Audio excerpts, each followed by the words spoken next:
सपना Thakur and welcome back to APC academy. कल 22 जनवरी का दिन सभी भारतवासियों के लिए बहुत महत्वपूर्ण होने वाला है। राम मंदिर में होने वाली प्राण प्रतिष्ठा की आप सभी को हार्दिक शुभकामनाएं एवं बधाई। हम डिस्कस कर रहे हैं करंट अफेयर्स जनवरी मंथ के लिए। दिस इज पार्ट 3 और पार्ट 3 का हमारा क्वेश्चन नंबर 1 है, who publish the multi dimensional poverty report. बहुआयामी गरीबी रिपोर्ट कौन प्रकाशित करता है? हमारे ऑप्शंस हैं NITI Aayog, ministry of finance, ministry of urban poverty alleviation या फिर ministry of human resource development. और मल्टी डायमेंशनल पॉवर्टी रिपोर्ट को प्रतिवर्ष प्रकाशित करता है नीति आयोग। बहुत इंपॉर्टेंट रिपोर्ट हमारे लिए हो जाएगी और इसके अनुसार कहा गया है कि 24.82 करोड़ ऐसी पॉपुलेशन है जो पिछले 9 वर्षों के अंदर पॉवर्टी से बाहर आई है। अगर हम 2013 और 14 की बात करें तो उस समय 29.17% ऑफ पॉपुलेशन पुअर कैटेगरी में आती थी और वर्तमान में देखा जाए तो ये हो चुकी है 11.28%। इस पॉवर्टी को कम करने के लिए भारत सरकार ने बहुत सारी स्कीम्स चलाई। अगर उन स्कीम्स में से हम कुछ मुख्य देखें तो रहेंगी पोषण अभियान, उज्ज्वला योजना एंड स्वच्छ भारत मिशन एटसेट्रा। 3 डायमेंशन या फिर मैं कहूँ 3 इंडिकेटर्स के आधार पर ये रिपोर्ट हम निकालते हैं और वो 3 डायमेंशंस कौन से रहेंगे? Health, education and standard of living. आगे चलने से पहले 18 जनवरी से हमारा HP टैट का ऑनलाइन बैच स्टार्ट हो चुका है। इसके साथ ही JBT कमीशन के लिए एंड जनरल बैच के लिए हमारा ऑफलाइन बैच स्टार्ट हो चुका है। इंटरेस्टेड स्टूडेंट्स हमें दिए गए नंबर पर कांटेक्ट कर सकते हैं, हमारी ऐप डाउनलोड कर सकते हैं APC एकेडमी, और 3 दिन के आप लोग फ्री डेमोज हमारी तरफ से ले सकते हैं। अगला प्रश्न देखते हैं। अगला प्रश्न हमारा रहेगा, इन विच स्टेट पक्के पागा हॉर्नबिल फेस्टिवल हैज़ बीन या फिर मैं कहूँ बीइंग सेलिब्रेटेड।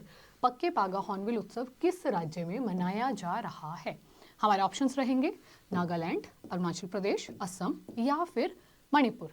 अब जब भी हम हॉर्नबिल फेस्टिवल देखें हमें सबसे पहले आंसर लगेगा नागालैंड, बट जो पक्के पागा हॉर्नबिल फेस्टिवल है वो मनाया जाता है अरुणाचल प्रदेश में। ये अरुणाचल प्रदेश में सबसे पहले 2015 में पहली बार मनाया गया। और क्यों अरुणाचल प्रदेश में ये मनाया जाता है? To recognize the role of Nyishi tribe for conserving hornbill. Nyishi tribe जो अरुणाचल प्रदेश में लोकेटेड है वहाँ पर वो हॉर्नबिल को कंजर्व करने के लिए मनाती है और उनको रिकॉग्नाइज करने के लिए हम ये मनाते हैं पक्के पागा हॉर्नबिल फेस्टिवल। इसी के साथ ही एक फेमस हॉर्नबिल फेस्टिवल जो हम सभी ने सुना है, हमें लगता है कि वो होगा नागालैंड में। दैट इज ऑल्सो राइट, जो हॉर्नबिल फेस्टिवल है वो होता है नागालैंड में, बट जब उसके साथ हमने एड ऑन कर दिया पक्के पागा हॉर्नबिल फेस्टिवल तो जो पक्के टाइगर रिजर्व है that is located in Arunachal Pradesh. तो पक्के पागा हॉर्नबिल फेस्टिवल हो जाएगा अरुणाचल प्रदेश में। इसी के साथ ही अनदर इंटरेस्टिंग पॉइंट, जो हॉर्नबिल बर्ड है वो अरुणाचल प्रदेश का स्टेट बर्ड है, ना कि नागालैंड का स्टेट बर्ड। नीशी ट्राइब के बारे में हम बात कर रहे हैं। जो नीशी ट्राइब है वो लार्जेस्ट ट्राइब है अरुणाचल प्रदेश की। अरुणाचल प्रदेश की सबसे लार्ज नंबर ऑफ जनजाति पीपल। और नीशी का अगर हम अर्थ देखें, नी का मतलब होता है अ मैन एंड शी का मतलब होता है अ बीइंग, और अगर हम उसको इकट्ठा कर दें तो उसका अर्थ बन जाता है अ सिविलाइज्ड ह्यूमन बीइंग। और अरुणाचल प्रदेश की कुछ और जनजातियों की अगर हम बात करें तो हो जाएंगी जैसे खमती, मिशमी हो गया, मोम्बो हो गया आदि एटसेट्रा। तो पक्के पागा जो हॉर्नबिल फेस्टिवल है आप याद रखेंगे अरुणाचल प्रदेश। तीसरा प्रश्न हमारे लिए है, in which state the country's longest sea bridge Atal Setu has been made. देश का सबसे लंबा समुद्री पुल जिसका नाम अटल सेतु है किस राज्य में बनाया गया है? हमारे ऑप्शंस रहेंगे महाराष्ट्र, कर्नाटका, मध्य प्रदेश या फिर गोवा। और देश का सबसे लंबा सी ब्रिज अटल सेतु जिसका नाम है वो बनाया गया है महाराष्ट्र में। 2016 में इसका फाउंडेशन रखा गया था और 2016 के बाद अभी वर्तमान में ये बनकर पूरा हो गया है। बहुत ही सुंदर इसकी पिक्चर्स आपके सामने हैं, आप देख पा रहे हैं उसका डे एंड नाइट व्यू। और ये 21.8 किलोमीटर लंबा है और जिसमें से 16.5 किलोमीटर जो है वो सी लिंक है। किसको किसको कनेक्ट करता है? It connects Mumbai to Navi Mumbai. और एक और इसका उद्देश्य है कि मुंबई पोर्ट को जवाहरलाल नेहरू पोर्ट से कनेक्ट करना। तो अटल सेतु आप देख पा रहे हैं कि कौन से राज्य में लोकेटेड है, तो हमारा आंसर हो जाएगा महाराष्ट्र। अगला प्रश्न हमारा है, which of the following scheme has been recently launched by MoSPI. निम्नलिखित में से कौन सी योजना हाल ही में मॉस्पी द्वारा शुरू की गई है? और हमारे ऑप्शंस हैं ई सक्षम, ई साक्षी, ई दृष्टि या फिर ई विजन। और मॉस्पी द्वारा जो रिसेंटली स्कीम शुरू गई है उसका नाम है ई साक्षी। मॉस्पी की अगर हम सबसे पहले बात करें, उसकी फुल फॉर्म हो जाएगी ministry of statistics and programme implementation. और ई साक्षी जो ऐप है वो किस लिए शुरू की गई है? वो शुरू की गई है ताकि जो एमपीज हैं वो अपने प्रोजेक्ट्स को इसके अंदर ट्रैक रख सके। कौन से प्रोजेक्ट्स को? जो वो एमपी लैड्स के तहत शुरू करते हैं। अब ये एमपी लैड्स क्या चीज़ है? It stands for member of parliament local area development scheme. जितने भी हमारे मेंबर ऑफ पार्लियामेंट्स होते हैं उनको प्रति वर्ष सरकार की तरफ से कुछ अमाउंट दी जाती है अपने क्षेत्र में विकास करने के लिए। कितनी अमाउंट होती है वो? 5 करोड़ पर ईयर। और ये जो अमाउंट होती है जिसको हम एमपी लैड कहते हैं, ये होती है non lapsable fund. Non lapsable का फंड का अर्थ ये है कि मान लीजिए 5 करोड़ किसी एमपी ने एक वर्ष में समाप्त नहीं किए तो वो अगले वर्ष के लिए जुड़ जाएंगे। It if not utilise gets carried to the next year. और इसका भी देखिए 15% जो फंड होगा वो आपको एससी पॉपुलेशन एरिया में यूज करना पड़ेगा। It is compulsory. And same total fund का जो 7.5% अमाउंट होगा वो आपको शेड्यूल ट्राइबल एरिया में यूज करना पड़ेगा। एंड ताकि एमपीज अपने पूरे प्रोजेक्ट जो भी उन्होंने इसके तहत शुरू किए हैं उनके ऊपर एक ओवरव्यू रख सकें, इसलिए शुरू की गई है ये साक्षी ऐप।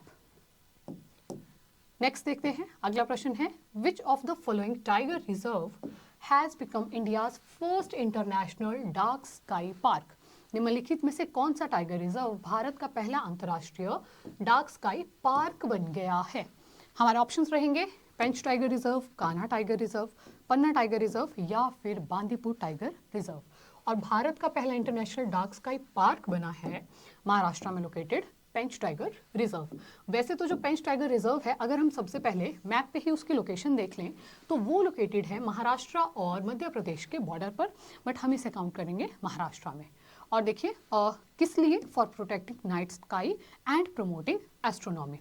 पेंच रिवर जो वहाँ बहती है उसके नाम पर इसका नाम पड़ा है पेंच टाइगर रिजर्व। और 1975 में इसको नेशनल पार्क के रूप में घोषित किया गया था। ये बना है पार्क। अगर हम पूछें कि हमारा डार्क स्काई रिजर्व कहाँ है तो हमारा आंसर हो जाएगा लद्दाख। लद्दाख जो कि आपका भारत का सबसे लेटेस्ट यूटीज में से एक है। अगला प्रश्न देखते हैं which state launch the Mahtari Vandana Yojana. किस राज्य ने मेहतारी वंदना योजना शुरू की? हमारे ऑप्शंस रहेंगे झारखंड, छत्तीसगढ़, ओडिशा या फिर बिहार। और मेहतारी वंदना योजना शुरू की गई है हाल ही में छत्तीसगढ़ राज्य में। इससे पहले भी ऐसी सेम स्कीम्स शुरू की जा चुकी हैं अलग अलग राज्यों में, जैसे मुख्यमंत्री लाडली बहना योजना उनमें से प्रमुख थी। मध्य प्रदेश में वो शुरू की गई थी और लास्ट ईयर के सभी एग्जाम्स में हमें बहुत ज़्यादा वो क्वेश्चन देखने को मिला। तो उसी मैनर में देखें तो मेहतारी वंदना योजना जो शुरू की गई है छत्तीसगढ़ में, क्या होगा इस स्कीम के तहत?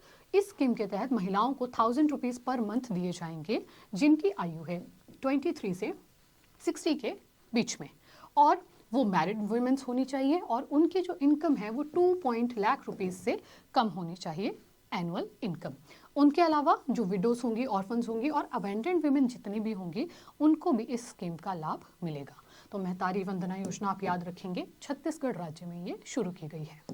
अगला प्रश्न हमारा है who will be awarded with the Assam Vaibhav award 2024। Assam Vaibhav पुरस्कार 2024 से किसे सम्मानित किया जाएगा? हमारे ऑप्शंस रहेंगे हिमा दास, जस्टिस रंजन गोगोई, नंदीराम देवरी या फिर किशन चंद नौरियल। और असम वैभव अवार्ड 2024 से सम्मानित किया जाएगा जस्टिस रंजन गोगोई को। जस्टिस रंजन गोगोई भारत के 46th मुख्य न्यायाधीश रह चुके हैं, 46th chief justice of India रह चुके हैं, एवरीवन नोज हिम। और इन्हें सम्मानित किया जा रहा है इस पुरस्कार से। अपनी रिटायरमेंट के बाद इनको राज्यसभा का सदस्य मनोनीत किया गया था। राज्यसभा में 12 सदस्य मनोनीत किए जाते हैं और मनोनीत करता कौन है? तो भारत के जो भी राष्ट्रपति हों वो नॉमिनेट करते हैं। उसके बाद अगर हम देखें सबसे इम्पॉर्टेंट जो इनके टेन्योर की बात हो जाएगी, इनके टेन्योर के दौरान ही अयोध्या राम जन्मभूमि का जो वर्डिक्ट है वो दिया गया था।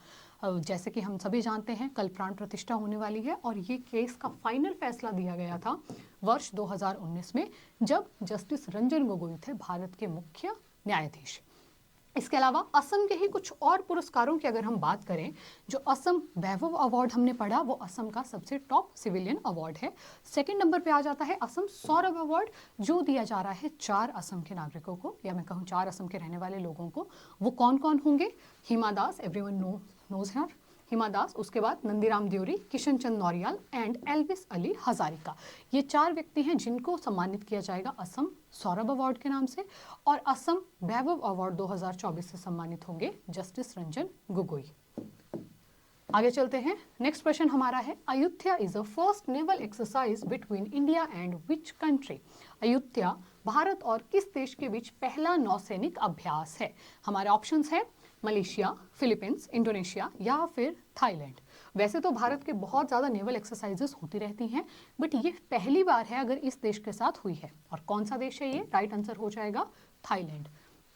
पिक्चर में आप देख पा रहे हैं, यहीं पे हम मैप डिस्कस कर लेते हैं। जितना आपको ग्रीन कलर में दिख रहा है, this is south east Asia, दक्षिण पूर्व एशिया की ये बात हो रही है। और यहाँ पे येलो कलर में आपको यहाँ तक पूरी कंट्री जो दिख पा रही है, ये कंट्री हो जाएगी थाईलैंड। थाईलैंड के साथ में यहाँ आप देख पा रहे हैं गल्फ ऑफ थाईलैंड, थाईलैंड की खाड़ी हम जिसे कहते हैं। गल्फ ऑफ थाईलैंड की अगर हम बात करें कि गल्फ क्या चीज़ होती है, देखिए सिंपल भाषा में अगर हम समझे, गल्फ पानी का ऐसा भाग होता है जो हमें जबरन भूमि के अंदर प्रवेश करता हुआ दिखे। जैसे आप देखिए ये पूरा वाटर है, वी कैन सी दैट। यहाँ पे देखिए ये वाला जो पोर्शन ऑफ वाटर है, हम देख पा रहे हैं कि इट लुक्स लाइक कि ये जबरन भूमि के अंदर प्रवेश हो रहा है।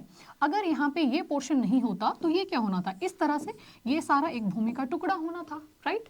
बट क्योंकि यहाँ से वाटर जबरन इधर एंटर हो रहा है तो इस पोर्शन को हम बोलते हैं गल्फ। और थाईलैंड के नाम के ऊपर ही this is known as Gulf of Thailand. तो थाईलैंड के साथ इंडिया पहली बार कर रहा है नेवल एक्सरसाइज जिसका नाम है अयुत्या। अगले प्रश्न पे चलते हैं। Next question is, who wrote the book Gandhi a life in 3 campaigns? Gandhi a life in 3 campaigns पुस्तक किसने लिखी है? महात्मा गांधी जी के नाम के ऊपर अगर कोई पुस्तक लिखी जाए, ऑटोमेटिकली दैट बिकम्स इंपॉर्टेंट। और हमारे ऑप्शंस हैं MJ अकबर, नरेंद्र मोदी, रोहित लांबा या फिर S Somnath. And the book Gandhi a life in 3 campaigns लिखी गई है MJ अकबर के द्वारा। बुक की पिक्चर आप फोटो में देख पा रहे हैं। और 3 कैंपेन्स का मतलब है गांधी जी के जीवन काल के दौरान 3 मुख्य आंदोलन की ये बात करता है। कौन से 3 मुख्य आंदोलन? सबसे पहले नॉन कॉपरेशन मूवमेंट, असहयोग आंदोलन 1920 के दौरान वो हुआ। उसके बाद सॉल्ट सत्याग्रह 1930 के दौरान जो हुआ, जिसे सिविल ओबीडियंस भी कहा जाता है। एंड थर्ड पे देखिए क्विट इंडिया मूवमेंट 1942 में जो हुआ, भारत छोड़ो आंदोलन के नाम से जो प्रमुख है। अगर कुछ और बुक्स की बात करें जो हाल ही में पब्लिश हुई हैं, तो सबसे पहले देखिए 4 स्टार्स ऑफ डेस्टिनी, जो लिखी गई है जनरल मनोज मुकुंद नरवाने जी के द्वारा। उसके अलावा नए भारत के सामवेद, जो लिखी गई है नरेंद्र मोदी द्वारा। 2 पलकों के छाँव में पुस्तक लिखी गई है डॉक्टर हेमा जोशी द्वारा। And last we have welcome to paradise, जो लिखी गई है ट्विंकल खन्ना द्वारा। गांधी लाइफ इन 3 कैंपेन्स आप याद रखेंगे MJ अकबर। अगला प्रश्न हमारा है also the last question for this video, who became new president of Taiwan? Taiwan के नए राष्ट्रपति कौन बने हैं? हमारे ऑप्शन हैं लाई चिंगते, काइलिन, जॉलोंग या फिर श्यानो देन। और ताइवान के नए राष्ट्रपति बने हैं लाई चिंगते। ताइवान कहाँ लोकेटेड है? ऑब्वियसली एशिया कॉन्टिनेंट में ही लोकेटेड है।